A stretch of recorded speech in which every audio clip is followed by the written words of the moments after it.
आज की इस वीडियो में हम डायरेक्ट स्पीच और इनडायरेक्ट स्पीच डिटेल के साथ पढ़ेंगे। डायरेक्ट स्पीच और इनडायरेक्ट स्पीच को हम नरेशन भी कहते हैं। तो आइए देखते हैं कि डायरेक्ट स्पीच और इनडायरेक्ट स्पीच में क्या डिफरेंस हैं।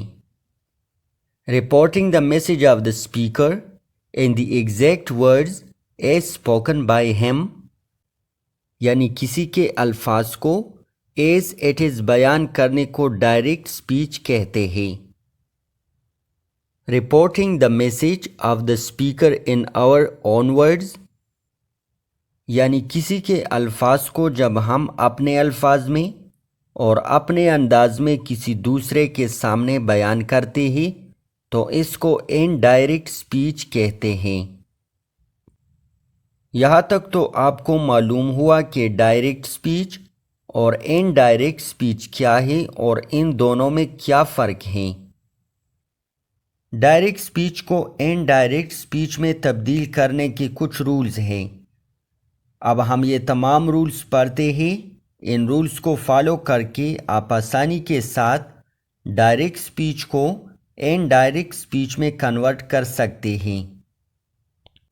फर्स्ट ऑफ ऑल आपने ये याद रखना है कि डायरेक्ट स्पीच के 2 पार्ट्स होते हैं, यानी पहला पार्ट होता है रिपोर्टिंग वर्ब और इसको हम रिपोर्टिंग स्पीच भी कहते हैं, जबकि दूसरा पार्ट रिपोर्टेड वर्ब होता है और इसको रिपोर्टेड स्पीच भी कहते हैं। अब रिपोर्टिंग स्पीच और रिपोर्टेड स्पीच को समझने के लिए ये एग्जाम्पल देखिए। He says I am happy. इस एग्जाम्पल में ये पहला पार्ट है ही सेज। इस पार्ट को रिपोर्टिंग वर्ब या रिपोर्टिंग स्पीच कहते हैं, जबकि ये दूसरा पार्ट है आई एम हैप्पी और ये इन्वर्टेड कॉमास के अंदर होता है, जबकि इन्वर्टेड कॉमास के अंदर वाले पार्ट को रिपोर्टेड वर्ब या रिपोर्टेड स्पीच कहते हैं।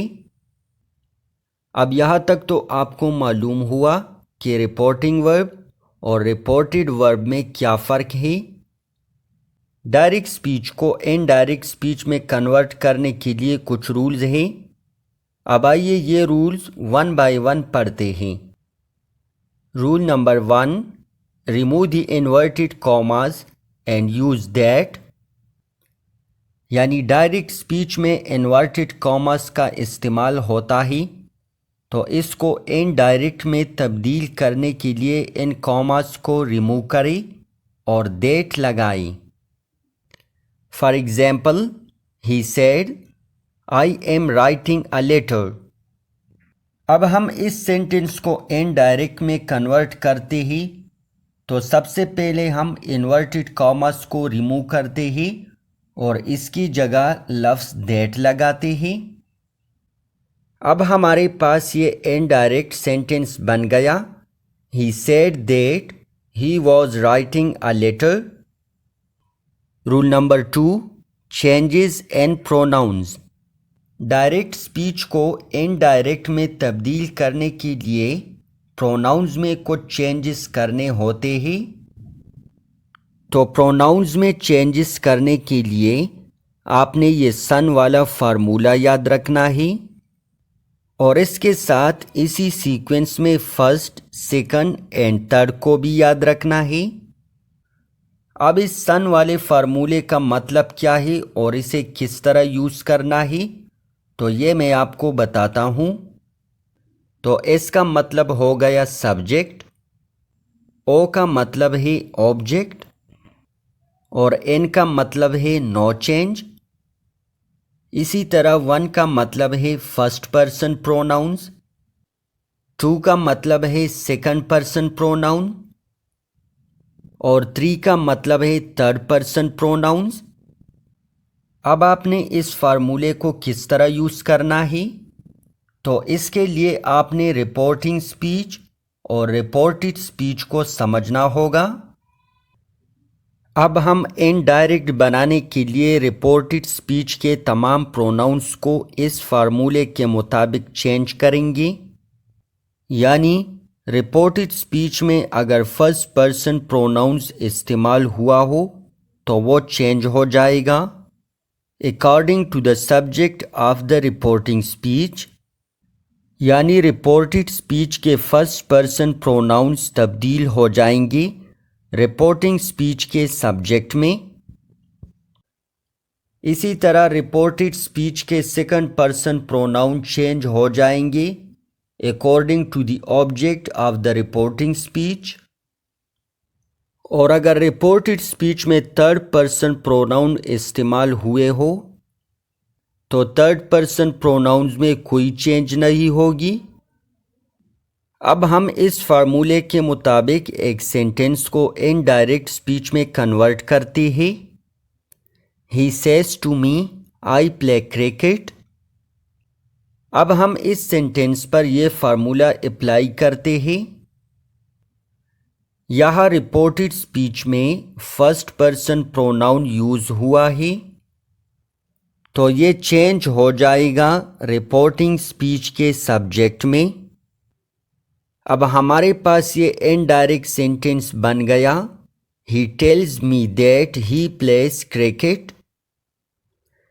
अब आपने देखा कि सन फार्मूले के मुताबिक फर्स्ट पर्सन प्रोनाउन को हमने चेंज किया according to the subject of the reporting speech. Now this is another example. They say to us, you play cricket. अब इस एग्जाम्पल में हमारे पास रिपोर्टेड स्पीच में सेकंड पर्सन प्रोनाउन यूज हुआ ही, तो सन फार्मूले के मुताबिक सेकंड पर्सन प्रोनाउन चेंज होता है according to the object of the reporting speech. तो इसी तरह ये हमारे पास इनडायरेक्ट सेंटेंस बन गया, they tell us that we play cricket. Rule number 3, object in the reporting speech. यानी अगर रिपोर्टिंग स्पीच में ऑब्जेक्ट मौजूद हो तो ऐसे सेंटेंस को इनडायरेक्ट में कन्वर्ट करते हुए हमें क्या तब्दीली करनी होगी। तो याद रखिए कि जब भी रिपोर्टिंग स्पीच में ऑब्जेक्ट मौजूद हो तो इनडायरेक्ट स्पीच में आपने से की जगह टिल और सेड की जगह टोल्ड इस्तेमाल करना है। Now look at this example. He says to her, you are eating. तो इस एग्जाम्पल में ये रिपोर्टिंग स्पीच है और रिपोर्टिंग स्पीच में यहाँ ऑब्जेक्ट इस्तेमाल हुआ है। अब हम इस सेंटेंस को इनडायरेक्ट स्पीच में कन्वर्ट करते हैं तो यहाँ सेस की जगह पर हम टेल्स का इस्तेमाल करेंगे। अब हमारे पास ये इनडायरेक्ट सेंटेंस बन गया, he tells her that she is eating. इसी तरह ये एक और एग्जाम्पल है, he said to her you are eating, और इसका इनडायरेक्ट सेंटेंस है, he told her that she was eating. यानी सेड की जगह पर हमने टोल्ड यूज़ किया और बाकी चेंजेस तमाम रूल्स के मुताबिक किए। अब रूल नंबर 4 की तरफ आते हैं और रूल नंबर 4 में हम चेंज ऑफ टेंसेस पढ़ेंगे। यानी रूल नंबर 4 के मुताबिक हम रिपोर्टेड स्पीच के टेंस में कुछ चेंजेस करते हैं। तो आइए देखते हैं कि ये चेंजेस हमने कब और कैसे करने हैं। If reporting speech is in the present or future tense, then no change in the reported speech. इसका मतलब है कि अगर रिपोर्टिंग स्पीच प्रेजेंट या फ्यूचर टेंस में हो तो रिपोर्टेड स्पीच में कोई तब्दीली नहीं की जाती। अब ये हमारे पास एक एग्जाम्पल है, they say to us you are writing letters. इस एग्जाम्पल में ये रिपोर्टिंग स्पीच है और ये प्रेजेंट टेंस में है। अब हम इसको इनडायरेक्ट में कन्वर्ट करते हैं तो रिपोर्टेड स्पीच में हम कोई चेंज नहीं करेंगे। अब ये इसका इनडायरेक्ट सेंटेंस है, they tell us that we are writing letters. अब आप ये पॉइंट भी नोट करें कि अगर रिपोर्टिंग स्पीच पास्ट टेंस में हो तो फिर इनडायरेक्ट में कन्वर्ट करते वक्त आपने रिपोर्टेड स्पीच के टेंस को भी पास्ट में चेंज करना है। अब इस एग्जाम्पल को देखिए। He said I am happy. इस एग्जाम्पल में ये रिपोर्टिंग स्पीच है और ये पास्ट टेंस में है, जबकि रिपोर्टेड स्पीच प्रेजेंट टेंस में है। अब इनडायरेक्ट बनाने के लिए हम इसको भी पास्ट में कन्वर्ट करेंगे। अब ये इसका इनडायरेक्ट सेंटेंस है, he said that he was happy. अब इस सिचुएशन में आपने रिपोर्टेड स्पीच के टेंस को कुछ इस तरीके से चेंज करना है।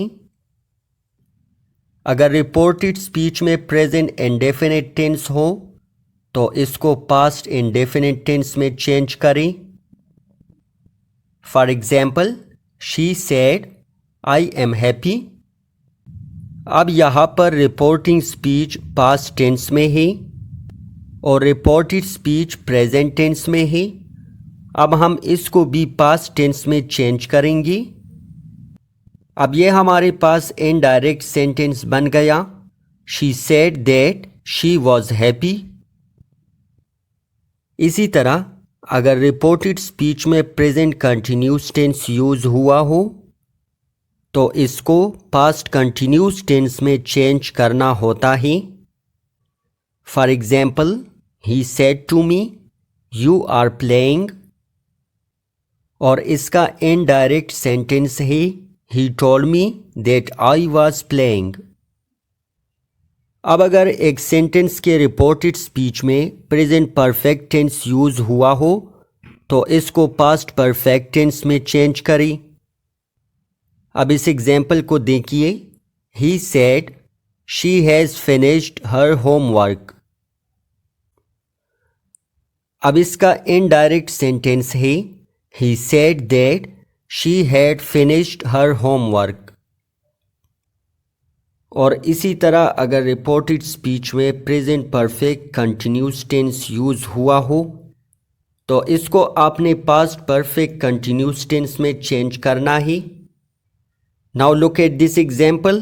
They said we have been working since morning, और ये इसका इनडायरेक्ट सेंटेंस है, they said that they had been working since morning. इसी तरह अगर पास्ट इंडेफिनिट टेंस हो तो इसको आपने पास्ट परफेक्ट टेंस में चेंज करना ही। For example, he said I went to China. यह रिपोर्टेड स्पीच में पास्ट इंडेफिनिट टेंस यूज हुआ है तो इसको हम चेंज करते हैं पास्ट परफेक्ट टेंस में। तो इसका इनडायरेक्ट सेंटेंस कुछ इस तरह बन गया, he said that he had gone to China। इसी तरह पास्ट कंटिन्यूस टेंस को चेंज करें पास्ट परफेक्ट कंटिन्यूस टेंस में। For example, they said they were coming. अब ये इसका इनडायरेक्ट सेंटेंस बन गया, they said that they had been coming. और इसी तरह अगर रिपोर्टेड स्पीच में पास्ट परफेक्ट टेंस यूज हुआ हो या पास्ट परफेक्ट कंटिन्यूस टेंस हो तो इन दोनों टेंसेस में आपने कोई चेंज नहीं करनी। अब आते हैं फ्यूचर टेंस की तरफ। अगर रिपोर्टेड स्पीच में फ्यूचर टेंस यूज हुआ हो तो आपने क्या करना है।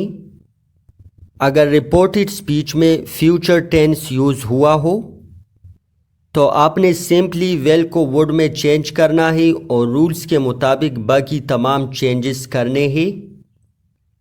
For example, he says I will by a camera, और ये इसका इनडायरेक्ट सेंटेंस है, he says that he would buy a camera.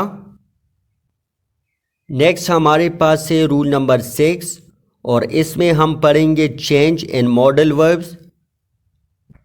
अगर रिपोर्टेड वर्ब में कोई मॉडल वर्ब यूज हुआ हो तो मॉडल वर्ब्स को आपने कुछ इस तरह चेंज करना है कैन को आपने कुड में चेंज करना है, मे को माइट में चेंज करें, मस्ट को हैड टू में चेंज करें। अब इस एग्जाम्पल को देखिए, इसमें मॉडल वर्ब मस्ट का यूज हुआ है। He said I must study for the exam, और इसका इनडायरेक्ट सेंटेंस है he said that he had to study for the exam. Rule number 7, if reported speech indicates a universal truth, fact, habitual action or historical event, यानी reported speech में अगर कोई universal truth, fact, habitual action या historical event का जिक्र हो तो फिर इनडायरेक्ट में चेंज करते हुए रिपोर्टेड स्पीच के टेंस में कोई तब्दीली नहीं होगी। अब इस एग्जाम्पल को देखिए, he said the sun rises in the east. अब ये एक यूनिवर्सल ट्रुथ है तो इसमें हम कोई चेंज नहीं करेंगे। अब ये इसका इनडायरेक्ट सेंटेंस है, he said that the sun rises in the east. अब आते हैं रूल नंबर 8 की तरफ, और रूल नंबर 8 है change of time and place. अगर डायरेक्ट सेंटेंस में टाइम एंड प्लेस मेंशन हो तो इनडायरेक्ट में हम इसको चेंज करते हैं। यहाँ पर भी आप ये पॉइंट नोट करें कि इनडायरेक्ट में हम टाइम एंड प्लेस को उस सिचुएशन में चेंज करते हैं जब हमारे पास रिपोर्टिंग स्पीच पास्ट टेंस में हो। अब आइए देखते हैं कि टाइम एंड प्लेस को आपने किस तरह चेंज करना है। हियर को आपने चेंज करना है देयर में, now and to then, ago and to before, thus and to so, this and to that, come and to go, these and to those, hence and to thence, today and to that day, tomorrow and to the next day, yesterday and to the previous day, last night and to the previous night। अब आइए time and place को change करने की कुछ examples पढ़ते हैं। He said I am going to the store now, और यह इसका इनडायरेक्ट सेंटेंस है। He said that he was going to the store then.